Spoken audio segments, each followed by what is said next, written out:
your food, the air flight. But he said, we want you to, for two things. We want you here for the Orville Wright, he invented the airplane. Right. And his 75th anniversary. And we want you to speak at that convention that they have there, the memorial service. And I spoke that night. I think there must have been 700 people in that dining hall. And the person in charge said there was another 250 wanted to come, but there's no room. But anyway, I spoke there, and then I spoke one other time. We got to see the Wilbur Wright memorials and all of the museums and everything. That we saw his bicycle shop where he built the airplane, his first airplane, and got to see his home.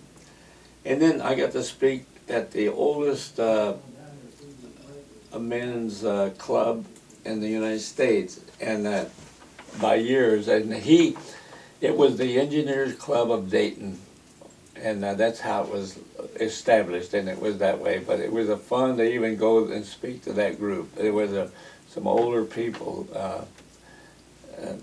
Most of the members were older that belonged to the club. The last question I have for you, Mr. Harrison, is this. There are a lot of young people nowadays, and some of them have great respect for veterans. What would you tell them if they're aspiring to go into the service? What would be words of wisdom that you would have them take with them in order to be successful, or to get something out of it? Yeah.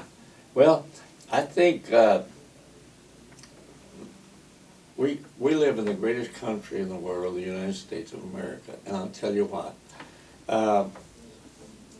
The pride that we have as Americans seems to come to the top when there's an emergency.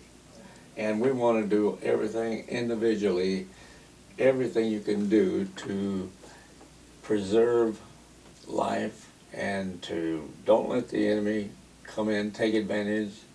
And patriotism has always been a big part of the American people. And I just feel that we all, sure we're not perfect, and we're working on perfection, but we may not ever reach it, but still there is pride in the fact that you are so thankful that you live in America, land of the free, home of the brave, and there'll always be, and to think if each individual has a chance to show that pride and to come forward and get into the military, do your part, that you're going to be much happier, and your children and the future generations coming up will be able to be proud of what's happened. Because we always have that pride when we go back, way back to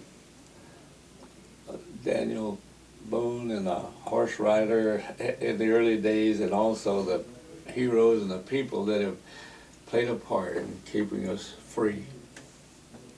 Well, Mr. Harrison, thank you so much. Well, thank you. Appreciate it, and thank you again for coming down. And well, I've enjoyed it. I don't know, I always enjoy this, and I've been a big part of the schools, and I just feel, that God gives me the words to say. I feel that is going to help them realize their part that they need to take and play in keeping our land free. All right. Thank you, Mr. Harrison. And enjoyed it very much.